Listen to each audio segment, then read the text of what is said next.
Good morning to you. It's me, Dr. Mohammad Kazafi, and you are watching Dr. Mohammad Kazafi Views, and I am trying to explain you somehow the endoscopic third ventricular ventriculostomy and how my version is that definitely a lot of people knows how to do that, but it is it is from my style. I want to present it. So regarding that, I want to start like this.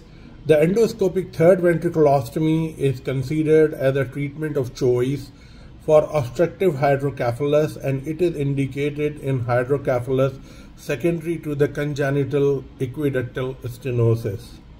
And posterior third ventricle tumors or the cerebellar infarct, or we can say the Dandy-Walker malformation, vein of Galen aneurysm, syringomyelia with or without Chiari malformation type 1, and intraventricular hematoma, post-infective normal pressure hydrocephalus, myelomeningocele, multiloculated hydrocephalus, encephalocele, posterior fossa tumors, craniosynostosis. So all these kind of the causative reasons for the causative reasons or causative diseases for the hydrocephalus. So this can be treated or should be treated with the help of we can say the third ventriculostomy.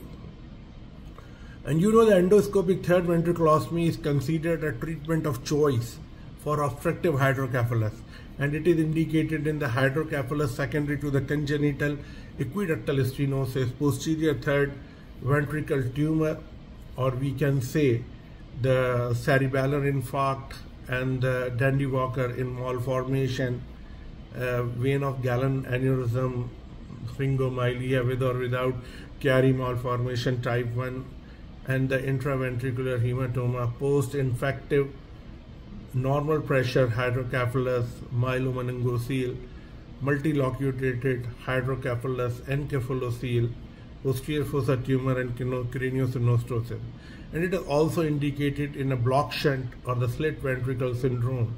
So the proper preoperative imaging for detailed assessment of the posterior communicating artery distance from the midline, presence or absence of Lilliquist membrane or the other membrane located in the prepontine cistern is useful, and the measurement of the, we can say, the lumbar elastance and resistance can predict patency of the cranial subarachnoid space and complex hydrocephalus, which decide an ultimate outcome. And the water jet dissection is an effective technique for ETV in thick floor.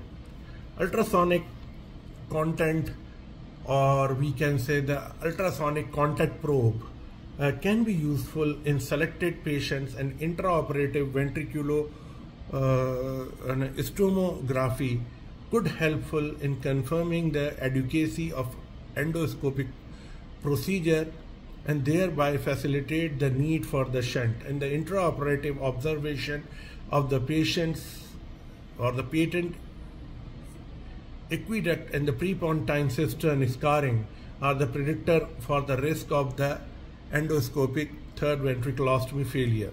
Such patient may be considered for the shunt surgery, and the magnetic resonance ventriculography, or we can say the sine phase contrast magnetic resonance imaging, are effective in assessing in the subarachnoid space and stoma patency after the endoscopic third ventriculostomy.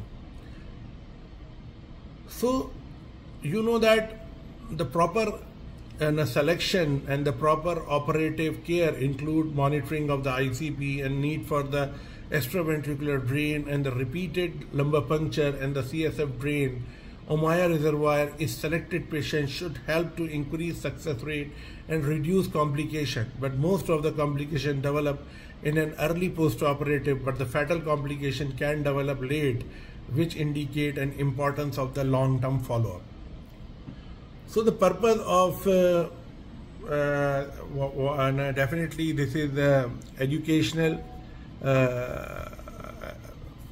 lecture in my humble opinion, and I want to present this topic because I wanted to present few things which definitely, and a few people are presenting definitely, but I try to express the very minute details or a small detail which could be given not that kind of importance from a lot of presenters, and they are assuming that everybody knows, that everybody has a lot of knowledge behind it, no problem at all. Actually, it is not like that.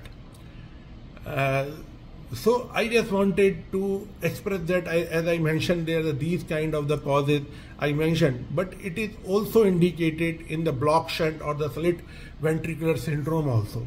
So it is the very important thing, and proper pre-operative imaging are detailed assessment of the posterior communicating artery distance from midline and the presence or absence of liqueous membrane, either liqueous membrane is there or not, or other membrane located in the prepontine cistern is useful information, and the measurement of the lumbar elastance and the resistance can predict the patency of the cranial subarachnoid space and the complex hydrocephalus.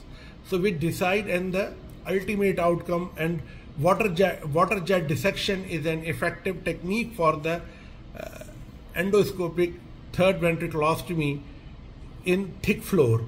So ultrasonic contact probe can be useful in selected patient, and the intraoperative, or we can say the ventriculostomography, could helpful in confirming the adequacy of the endoscopic procedure, thereby facilitating the need for the shunt, and the intraoperative observation of the patient's or the patent aqueduct or the prepontine cistern scarring are the predictor for the risk of the endoscopic third ventriculostomy failure.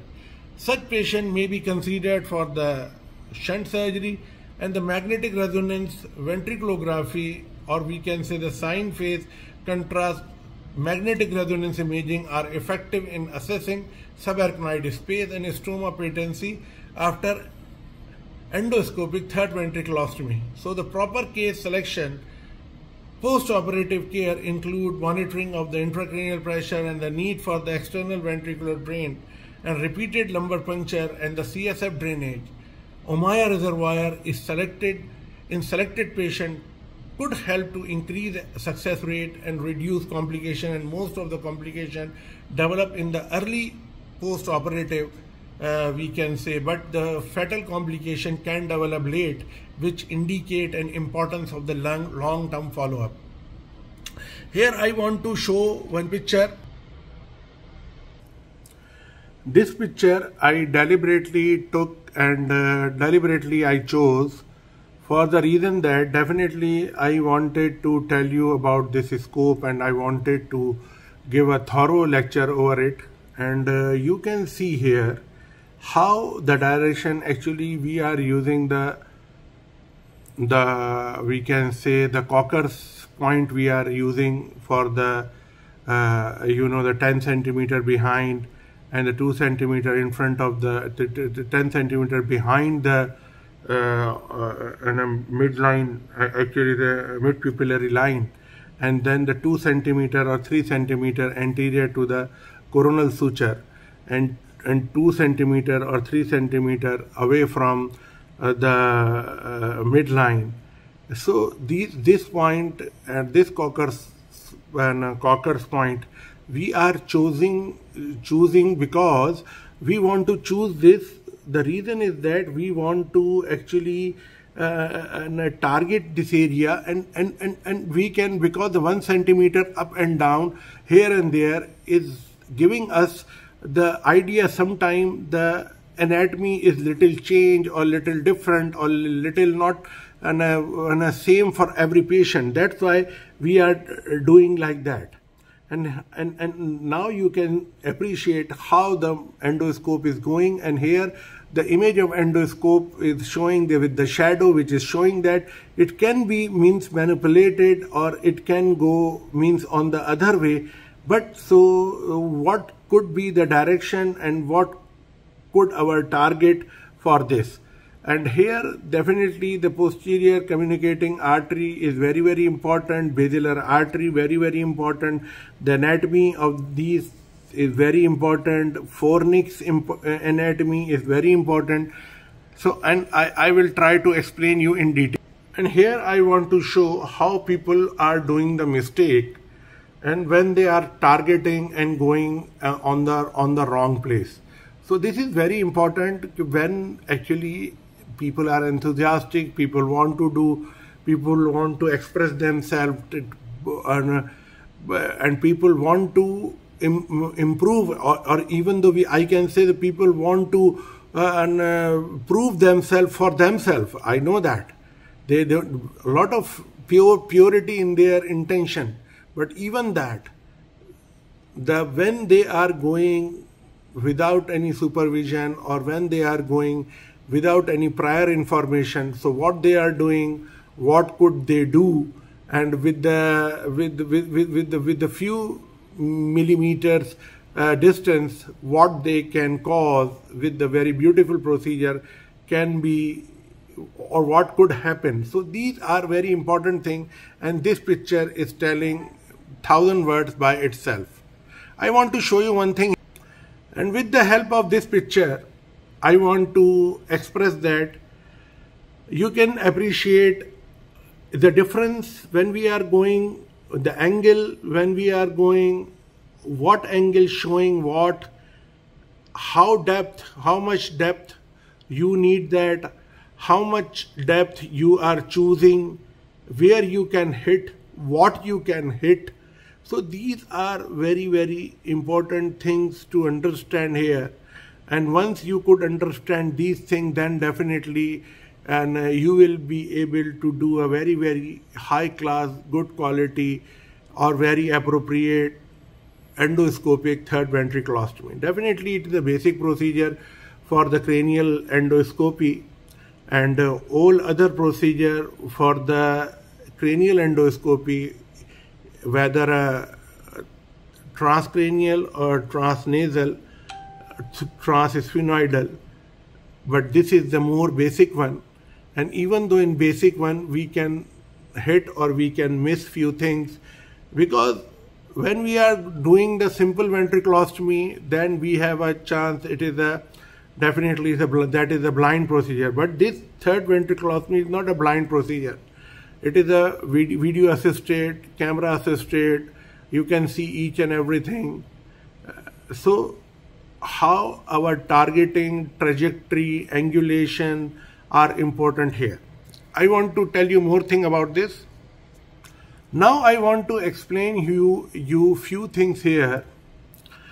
As you know, people are going, we are going from the Cocker's point, and you can see when we are going from the Cocker's point, endoscope has been introduced into the sheet, and then the suction and the irrigation has been connected, and you are looking to the we can say to the and you are searching the the foramen, and as you see this when you are crossing from the lateral ventricle to the third ventricle through foramen of Monroe, and here when you are watching, you can see this is the rigid multi-port endoscopic device, and we are crossing the skin incision, then the burr hole,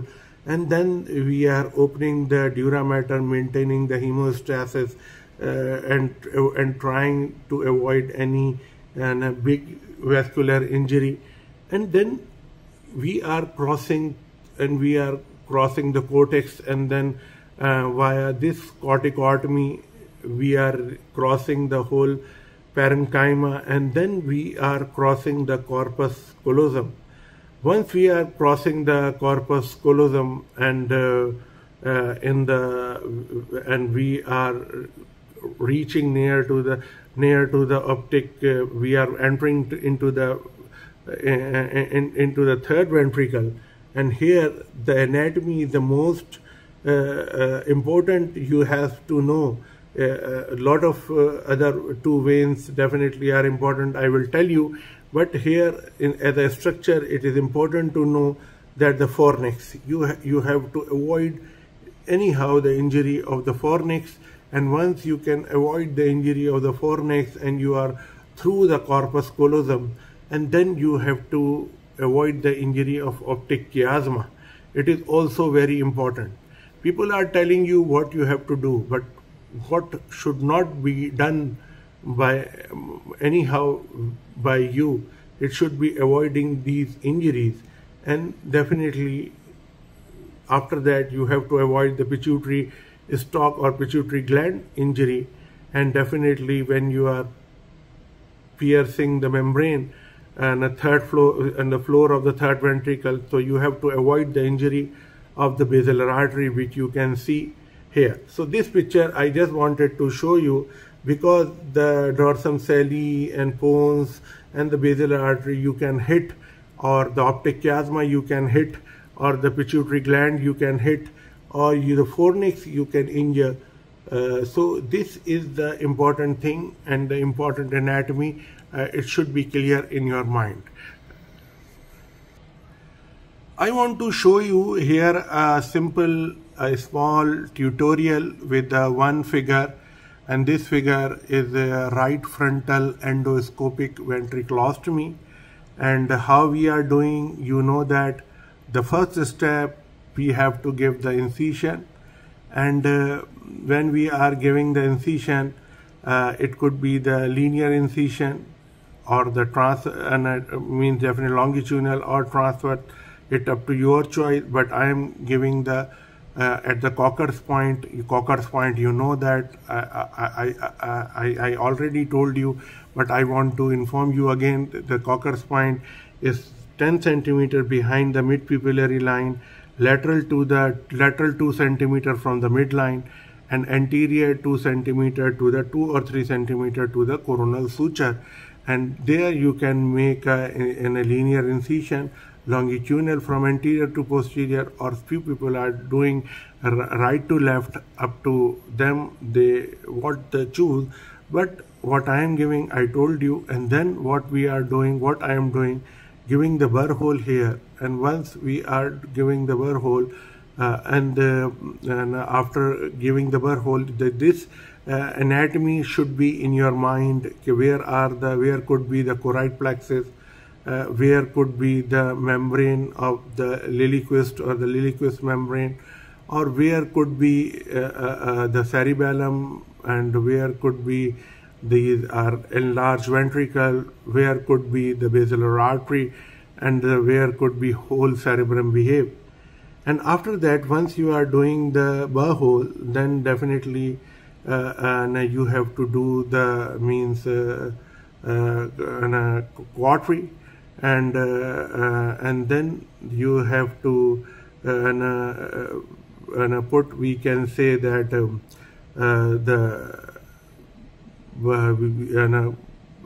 put the sheet inside the through the Cocker's point, and go to till the lateral ventricle. And once you pass the sheet with plunger, and then you remove the plunger, and you can realize that CSF is coming out, then you hold it, because you have to introduce the endoscope here. And I want to show you the how endoscope, and where are the orifices for the endoscopes and the openings of the endoscope. I will tell you everything, but you should know that how people are doing with this wire, with the they are showing with the wire.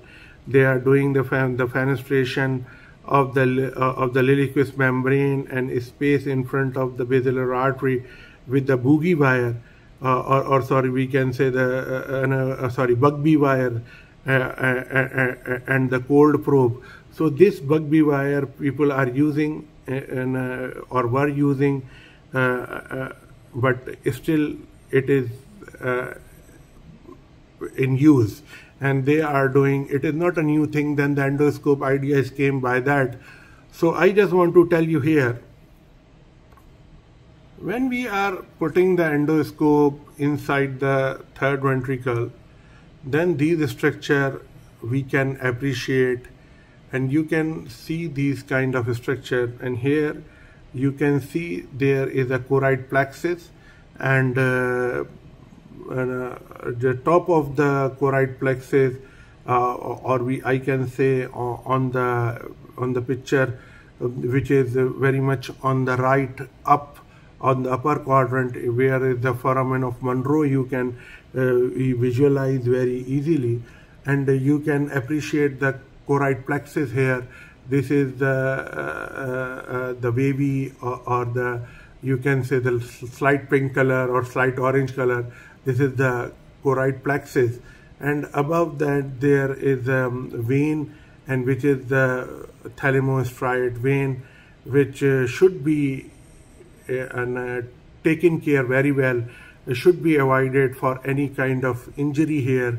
And when you are going, when you are observing here, you can see that there's one septal vein, and you can see there this septal vein, and this septal vein should not be injured anyhow, because then it will create a lot of problem for the patient. And this is a totally different topic, and right now we are on that.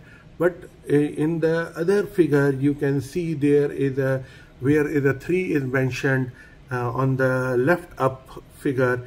You can see this is the third ventricle, and through the foramen of Monroe, you are crossing the you are passing the endoscope inside, and once you go inside, and you can introduce the probe on this membrane, and in the right lower bottom, you can appreciate here. And this figure, I want to say this figure is where he introduced to perforate the membrane, and once the perforation happened, where the ETV has written there, you can appreciate this is the done, and from here the pressure start to release. And sometime what happen here, it will happen small bleeding, very minute, and don't worry about for that, and but should be avoid. Definitely it is all by under visualization, so you should see, you should not hit any major vessel, either vein or artery, or any major structure such as the fornix. And I want to show you few more things, and then we will talk as a lecture. So again, I am bringing that picture because I want to just try to explain that this should be the trajectory for you, and you have to pass by that way through the foramen of Monroe, and you don't have to, and you have to avoid the fornix, corpus callosum injury should not be, but only you are allowed to transpass that, and then you have to perforate this membrane, which is you can appreciate here, and with the help of this marker or with arrow, I am showing that this thing here, because here you can injure lot of things. You can injure pituitary gland, you can injure the basilar artery, posterior communicating artery. So this is a very important for people are thinking, okay, I will do it. It's not like that, but you can do that, but you have to be good in the 3D knowledge, 3D knowledge of anatomy of the brain. Here, yes, I just show this picture to you because I just want to, now I want to explain the procedure in a flow, and then you can see, and you just remember this picture, how in the first picture, and you can realize that just endoscope has been introduced, and just it is looking through the foramen of Monro, and then it advances in the other picture and it is looking. Yeah, before to going for a detailed sequential lecture of this procedure, I just want to show you the picture. I am starting from the most right upper one, and you can see there, this is the, you can appreciate the what I say there, the choroid plexus you can appreciate with the thalamostriate vein, and with the septal vein you can appreciate, and then foramen of Monro. And in advanced picture you can see here it is crosses the foramen of Monro and entering into the third ventricle. And once and you can see in the sequentially in the last picture, in the last means on the bottom left, you can appreciate there the perforation has been done, and in the two pictures on the right side bottom with the orange probe you can appreciate here. Yeah, so friends, now I want to explain you this procedure in a fluent way, so you can understand in a one flow. Actually, the endoscopic procedure is a minimal invasive procedure which give access to the deepest part of the brain and using an instrument called an endoscope. And the procedure can be performed to inspect the brain, or we can say biopsy, or remove a small tumor, or drain, put the drain, or remove the drain, or remove cyst, or we can say the create bypass channel for the circulation of the cerebrospinal fluid. So these procedure you can do. A small cut is made in the scalp over the site of the underlying problem, such as if we are talking about the third ventriculostomy, then we have to do at the Cocker's point, and Cocker's point as I mentioned, but I want to repeat very quickly, the 10 centimeter behind the mid-pupillary line here, mid-pupillary line, this is the mid-pupillary line, and 2 centimeter lateral to the midline and 2 centimeter anterior to the coronal suture, where the junction will make, and every neurosurgeon knows where is the Cocker's point. And for the patient's information, this is, I told you the explanation, and there giving the one incision 2 to 3 centimeter in from the anterior to posterior direction. Few people are giving from the right to left, but I am giving an anterior to posterior. And then after that, a small burr hole is drilled into the skull beneath the cut, and firm covering of the brain is opened, and there is a firm covering. This is called the dura, and you have to open in a cruciate fashion, then burn with the cautery. With the help of cautery you can burn it, and the endoscope is passed through the small hole into the brain, and then sometime it is necessary to create a small pathway through the brain with the endoscope to reach the problem, and using the technique and access to the part of the brain can be achieved with relative case. And here this is our relative case, is purpose is third ventriculostomy. So first of all, we are introducing a channel with the plunger. First of all, we are, and you know the size of the channel is usually about 15 to 16 centimeter, and the size of the endoscope usually sometime 18 centimeter or 19 centimeter. So this 15 to 16 centimeter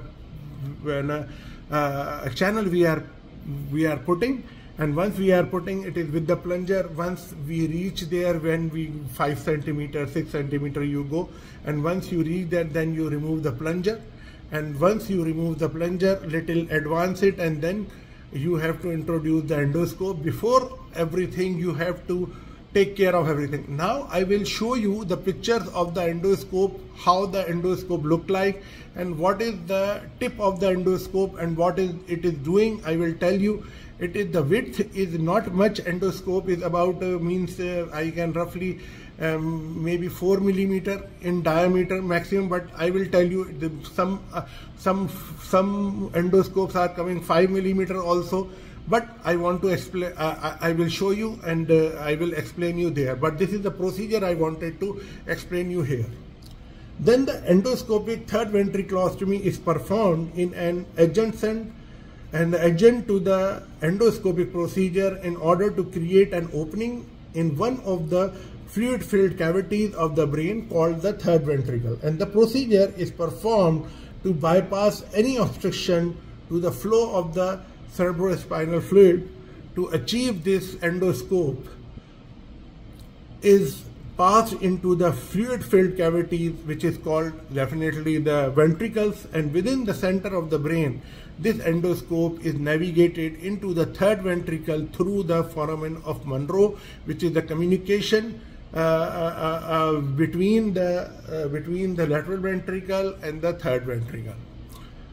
Here the lot of structures are very important but definitely when you are searching or going through the foramen of Monro, and the two very important veins, thalamostriate vein and septal vein, are very, very important. You have to avoid it and avoid the injury of this. And the choroid plexus is there. You can see in the orangish pinkish color is a cluster of granulated vessels, but should not you can touch it because it can injure and it will become a problem for the patient.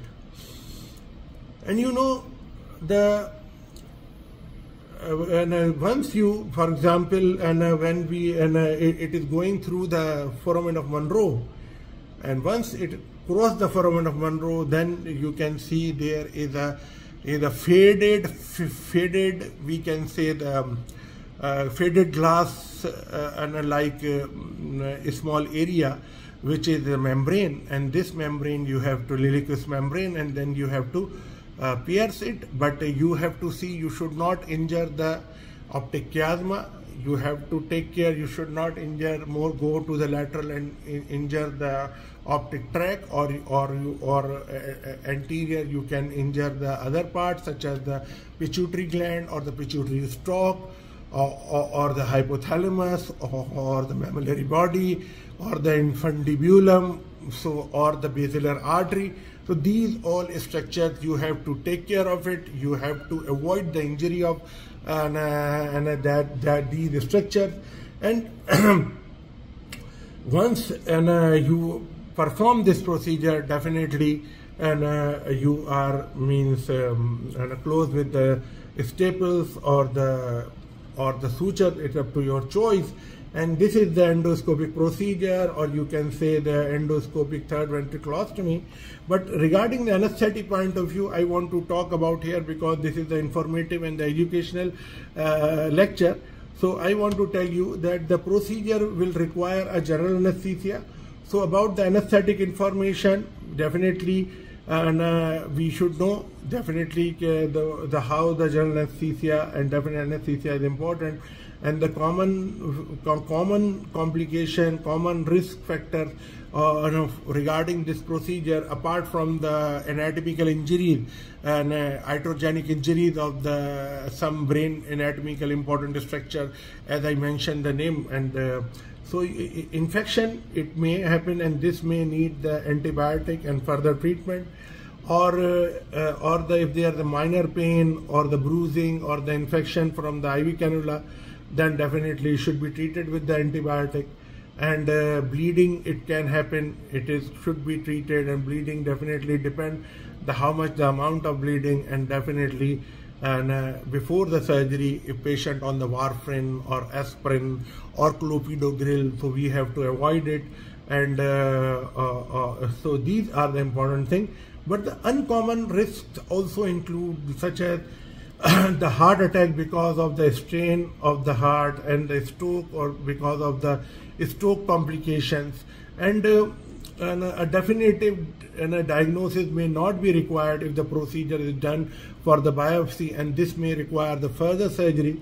So a definitive diagnosis Definitely we don't need, or the biopsy definitely, as I mentioned before, but the epilepsy, which may require medication if the epilepsy happen, if the failure to adequately control to circulation of the cerebral fluid, this may be evident, means straight after the surgery, or may present later after, we can say, the adequate control had been to achieve, and this may require the further surgery. And as you know, the failure to the adequately control the circulation of the brain fluid definitely is a different topic we have to understand, but I want to hear more regarding the procedure. And the small area of the lungs may collapse, so and increase the risk of the chest infection. So these are the procedure related complication, and everybody should know. So here may need antibiotic, physiotherapy, and increased risk in obese people of the wound infection such as the chest infection, heart, or the lung infection, or the thrombosis. And very rare risks also are involved, such as meningitis. This may require further surgery, and injury to the, for example, brain, important nerve, or the blood vessel, which I mentioned already to you, and this can lead to stroke-like complication, in which can cause the weakness in the face, arm, hand, or legs, and the fluid leakage around the brain can occur due to the operation, and this may require the further surgery. And death is a very rare due to this procedure, but I just mentioned because, and everybody should know, every procedure had their own complication, and because I am talking about the very minute detail, and this is my intention to present this topic. And I want to show you few important things here, and then one analogy of the case, how I deal and dealt, and what happened to the patient. All detail I want to share with you. I want to show you this video because it is a very important, and I wanted to be this endoscopic, and we can say this the sample picture, and how you can appreciate there is patient in the Mayfield, and or you can on the horseshoe, and then you can see how the endoscope has been introduced till the lateral ventricle. And here you can appreciate, I can say, I must say that you can appreciate the pass through the foramen of Monro. And as you can see, when we pass from the foramen of Monro, and you can see the mammillary bodies, and through this, between these two mammillary bodies, they have this structure you have to remember, and then you have to introduce or advance your probe for quadri here, because you already identified this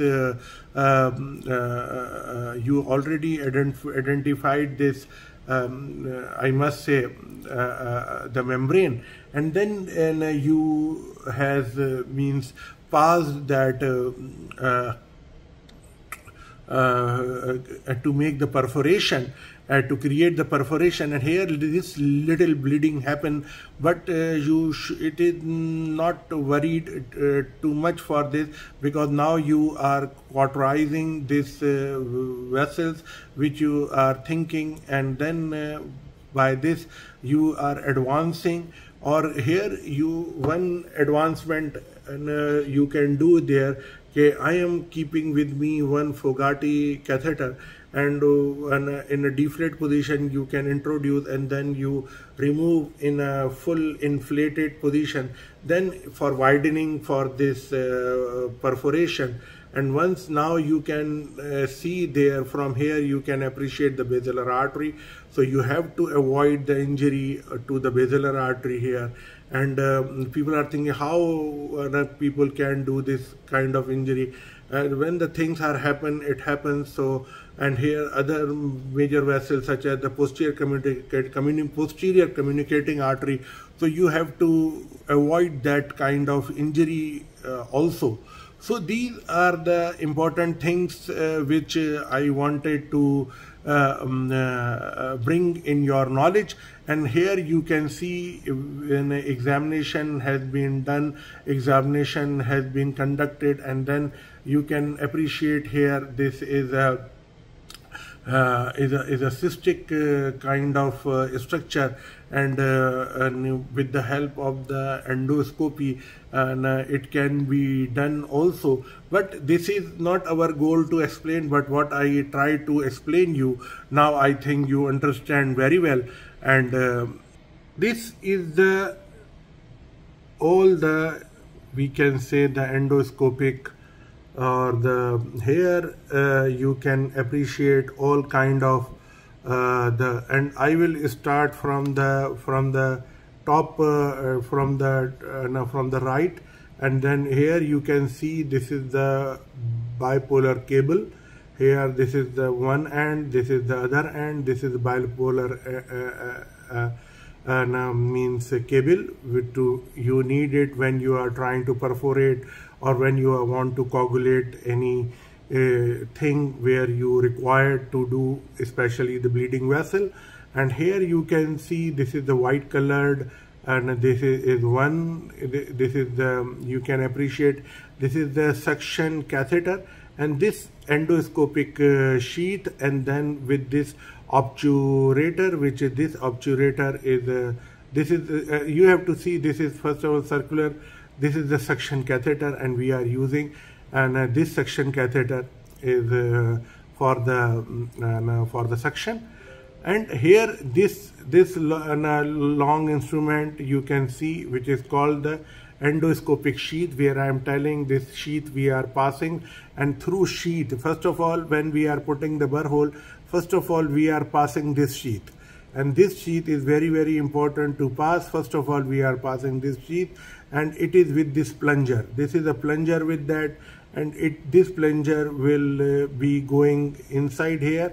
There is the hole, and from there it will be inside, and then whole lumen will be occluded, and this blunt area will come out from here, and then it combined, it will be introduced inside the through the coccus point to the lateral ventricle. And once we reach to the lateral ventricle, then this is this endoscopic sheet will be left inside. We are not removing this, and this endoscopic sheath usually have one camera, and we can say the it has you can see the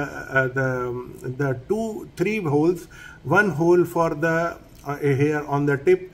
There are the 3 holes, and I try to explain you how. From one hole you are passing this suction catheter, and in the other hole you can pass this or if you need, whenever the Porgati catheter with the stellate, you can pass this, and sometime you are suction will happen from that other hole, means irrigation. Water will come and coming from one path and going from other path. And here you can see the endoscopic sheath, and this is you can appreciate here the operating ventriculoscope. This is the ventriculoscope or the endoscope, you can say. From here you can see, and if somebody will attach this with the screen, so everybody can see, and otherwise only you can see. Actually I am using with the screen, big screen, so that's why, and with me, my OT staff and everybody can see easily and watching everything and participating very, very much actively. This is also the endoscope. It is a 0-degree endoscope. Actually we have the different kind of endoscopes are available. 5-degree endoscope, 0-degree endoscope, 30-degree endoscope, even though I heard there is a 145-degree endoscope has been introduced for the more advanced surgeries. And this long black color, you can, so this is the monopolar, and here you can appreciate this is the we can scissor. Inside scissor you can introduce, and then you can with the help of the endoscope under visualization, if you want to cut anything or the cyst, you find anything which is important to remove or take a small biopsy, it will help for that. This is the biopsy for separately. Seizure sometimes help to cut some structure which is a need to cut. And this the last one, this is the you can see here, this is called the bipolar forceps. So you have bipolar forceps, you have monopolar, means you have all the things which is important to do these kind of the procedures. So I hope now I am coming to the I hope you have some idea, but now I am coming towards the a case analogy in front of you. Sorry, I wanted to mention one thing here, maybe I left out, I don't know, but I will repeat it. This is the camera lens and it is a reducer mount, or the camera lens which can increase or decrease the focal length, and then you can see in a zoom, or means these are the more advancements are also available nowadays, but I want to tell you some basic thing which is very, very important to know. This picture I want to show how in the endoscope this probe is you can see when it is in the endoscope, it is how it is opening his mouth or his face, and then it hold anything or any structure and then close it. So it is important to know about the structure. This is a picture of one disposable, you can say, the introducer set, and now the disposable introducer sets are introduced. Actually this picture is very important, and here you can appreciate this is the irrigation, and it is only 1.4 millimeter, means only 1.5 millimeter width. This is for irrigation, and the water is coming, or CSF, sorry, or the normal saline is coming, or the saline is coming from there. And this is the irrigation or overflow channel, one more channel, and it is for the suction. And sometimes we are using one channel for the suction, one channel for the irrigation, and here you can see the irrigation all happen, and it is also this is also means bilateral. You can appreciate here the irrigation overflow channel 1.4 millimeter here and here, and this one is a 2.2 millimeter, just bigger than the 2 millimeter channel, which is called the working channel. This is the working channel, and this is the scope channel, which is a 2.3 millimeter channel. Actually, you know, these four channels are very important. One overflow channel, which is 1.4, other is irrigation channel, it is 1.4 millimeter, and this figure, and for endoscope you have to understand all this, very, very important. And you should note that when they are putting the trocar diameter only 6 millimeter. So this is the means 6 millimeter means little more than a half centimeter. So this is all information, and you can appreciate the endoscope length is 150 millimeter. It means 15 centimeter. And you can this not endoscope is a channel, endoscope is separately, but this is, you can see, as I mentioned you, 15 centimeter or 16 centimeter according to the company's chain. I have 15 centimeter, that's why I am showing this one to you. So now we are coming to the analogy. A patient is a 4-year-old male. I had a pediatric patient. I want to discuss this history with you. This patient is a 4-year-old male with no significant past or the surgical history, who presented to the emergency department with progressive ataxia eye movement abnormalities, and the child reportedly had become progressively ataxic over the past few weeks to have an internal deviation of the left eye and potentially consistent with the sixth nerve palsy. Bilateral papilledema was noted, and CT of the head documented marked hydrocephalus, and possibly as a result of the aqueduct of an aqueductal stenosis. On primary, or we can say the past medical history, otherwise unremarkable, and the review of the system, the preview for the visual disturbances and the negative for the positive for the visual disturbances. It's a major problem with him. Negative for the nausea and the vomiting.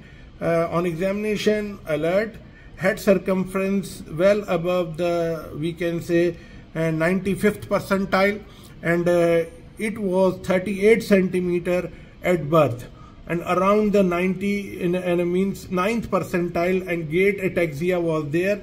No other significant finding noted. Differential diagnosis: familial macrocephaly with the normal sized ventricles, and we can say no underlying cause. Pathologically macrocephaly and hydrocephalus, obstructive because of the tumor, or we can say the aqueductal stenosis, and we can say there here communicating or the potential hemorrhage, meningitis, macrocephaly without hydrocephalus. So these are the differential diagnoses here, maybe subdural hematoma or chronic subdural hematoma, subdural effusion, and we can say the maybe a lot of other causes here, and which can cause this kind of an AV malformation or venous hypertension, or we can say the genetic condition. But here then we did the CT scan for the patient, and we saw there is a dilatation of the both lateral ventricles and the third ventricle also. Regarding the differential diagnosis, metabolic causes, even though coming in my mind, which is endoencephalitis or hypoparathyroidism and adrenal insufficiency, or we can say the megalocephalic leukoencephalopathy, Alexander disease, overgrowth syndrome such as the Soto syndrome, Weaver syndrome, Simpson and Golby Ballum syndrome, or macrocephaly and capillary malformation. So these are the cranial hyperostosis, tuberous sclerosis. These are the definitely differential diagnoses are coming in our mind. But when we saw there is what I say, there is a huge hydrocephalus on the CT scan, and which shows the dilatation of all the ventricle associated with the third ventricle, but the fourth ventricle was not enlarged at all because of the stenosis of the aqueduct of Sylvius. And here the CT of the brain without contrast I did, and demonstrate the marked dilatation of the lateral ventricle, and however the fourth ventricle was small. So therefore there is we can see the non-communicating hydrocephalus or the obstructive hydrocephalus, and this obstruction occur in after the third ventricle, or we can say between the third and fourth ventricle. And this obstruction in the third ventricle would most commonly in maybe the tumor, or the obstruction between the third and fourth ventricle could be the aqueduct of Sylvius. But in my case it was the aqueduct of the Sylvius. That's why I could tell with all the confidence.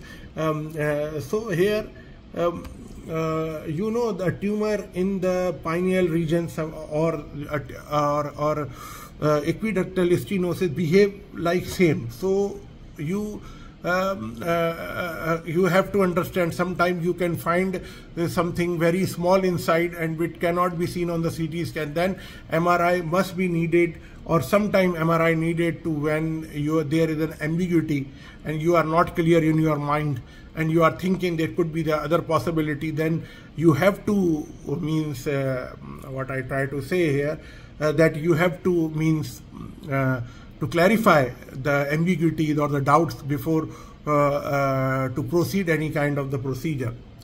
So, as you know, the reformatted CT nearly shows the enlarged third and the small fourth ventricle, but the pineal region is seen clearly and appear normal.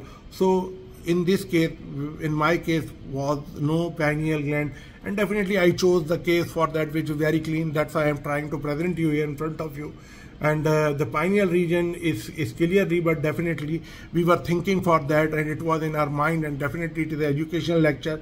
So definitely the message should go beyond this video to anywhere, that we have to look after these things. And you know that the cerebral aqueduct is not seen clearly in all, and therefore the diagnosis is aqueduct stenosis. And you know that when we are doing the MRI and without contrast in patient with the known case of the aqueduct of stenosis status, so we can see and here they say that a lot of other important structure regarding the third ventricle or the around the third ventricle. So how we can address this, or when we are doing we are planning to the ETV, for example, the endoscopic third ventriculostomy, then definitely we need all the information regarding both the lateral ventricles and the third ventricle, and it should be very, very important for us. And we could see there is no glioma, or we could see there is no hematoma, or we could see there is a but these aqueduct of Sylvius may be because of some hematoma or because of some low-grade glioma. So we have to exclude these things. That's why I am discussing in front of you, and I am trying to mentioning you in front of you all these things. So further, you know that the routine workup, routine lab, ESR, CRP we are doing. If there is a doubt about the underlying cause of the hydrocephalus, an MRI should be performed. To better identify the aqueduct anatomy and the tectum, or we can say the potential benign neoplasm and the presence of the transependymal edema, and additionally we can say sign MRI, which is we are writing CINE, sign MRI, and a flow study which is performed to assess the flow through the aqueduct. Here definitely I took the consultation, and already patient was admitted into pediatric, so they took the consultation from me, but that's why we have to involve the pediatrician, and genetics specialist is available. Then you have to discuss this case with them, and if the oncologist is available in your hospital, you have to discuss if you are finding any kind of low-grade glioma or something around the pontine area or brainstem area or that area. So it is very important. And the ophthalmology clinic, because my patient has a visual disturbances, and these visual disturbances should be excluded and should be cleared appropriately for this. You know, the pediatric hydrocephalus present a mismatch in a normal cerebral spinal fluid production and reabsorption. So sometimes producing more reabsorption not done, or the reabsorption not done and producing normally. So anyhow, in that case the hydrocephalus develop, and one variant is the presence of the choroid plexus hypertrophy. Sometimes you will find the choroid plexus hypertrophy, which result in an increased production of the CSF and progressive hydrocephalus. And in children, the normal CSF formation rate is about, we can say, the 20 ml per hour or 500 ml per day. And any failure to the reabsorb or 100% of the reduced fluid resorption, definitely this is a discrepancy and progressive accumulation of the CSF. And the symptoms is the hydrocephalic children can be acute or progressive in nature. And in compensated hydrocephalus, symptom may take years, and the minimal to end symptoms may be present at the time of the diagnosis. And in the acute scenario, it is considered to be a neurosurgical emergency, which, if left untreated, can rapidly lead to the brain herniation and death. Infant can be tolerate and can increase the CSF volume more than adult because of the non-union of the cranial suture, and the head enlarges and causing macrocephaly, or a common symptoms of the hydrocephalus among infant. Hydrocephalus can be classified as obstructive or communicating. And once we are thinking of the communicating or the obstructive, then we have to address the cause simultaneously. If we could simultaneously, mean not on the same sitting, but we have to address the cause also. So the former result on we can say from the obstruction of the CSF flow within the ventricular system, and later form the obstruction at the arachnoid villi. And in obstructive hydrocephalus, the ventricle proximal to the obstruction will be dilated, and the distal to the obstruction, it will be we can say collapsed, or we can say non-dilated, or we can say not in a normal shape, or lesser than normal shape, or smaller than normal shape, or the collapsed word is little not appropriate. That's why I was trying to explain this collapse word. So where is another distal, there will be a small. We can say it's a better option to say small is a better word here. Then treatment options we have here, such as the treatment options, the surgical option. And in surgical we have two options. One is the VP shunting, ventriculoperitoneal shunt, which I have mentioned already in a few of my lectures, but here totally specifically I'm talking about the endoscopic third ventriculostomy. And the surgical technique, the patient will be treated with the endoscopic third ventriculostomy in a supine position with the head fixed, head flexed, and ranging from the 0 to 30 degrees angle, and to facilitate the CSF flow and minimizing risk to the trapped air inside the brain or nervous tissue.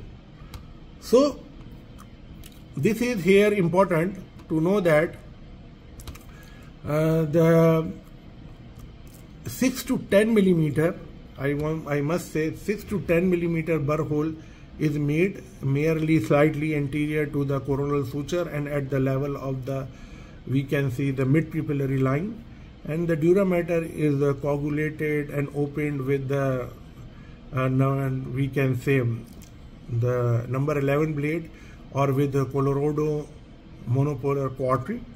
If you like it, this Colorado monopolar cautery is a very good to doing these kind of procedures or these kind of cauteries. And the track is created, and then lateral ventricle is tapped using a ventricular catheter, and CSF is collected at this time for analysis. And there is two main approaches for endoscopic placement at this junction. Approach one, it is a 14 French or 14 size, we can say, and peel away sheath is slightly pulled apart, and a ring of the bone wax is applied at the, we can say, 3 to 5 centimeter mark, and depending on the age and the degree of the ventriculomegaly, the peel away sheath is then passed into the, we can say, in the frontal horn of the lateral ventricle, and the bone wax ring will seal the burr hole, and the peel away sheath serve as the, we can say, the working channel for the endoscope it is a premium. But nowadays a lot of things available, but I am also giving you options, because this video definitely will not see those people are already know the third ventriculostomy. This video for those people, they want to know the third ventriculostomy, or that's why I went in a very minute detail. If you knew that, if you reach till now, you can realize that how I try to explain you each and everything with very much with a high care. Okay, so the approach to, rather than placement of the peel-way sheath, we prefer to follow the, we can say, the track created by the ventricular catheter into the frontal horn, and this avoid the utilization of the sheath and the significant increase in diameter when compared with the ventricular catheter. So irrigation through the endoscope is initiated and allow for the direct dilatation of the catheter track, and under we can say the constant visualization of the endoscope as the endoscope is passed into the lateral ventricle. The 0-degree angle endoscope is introduced into the lateral ventricle.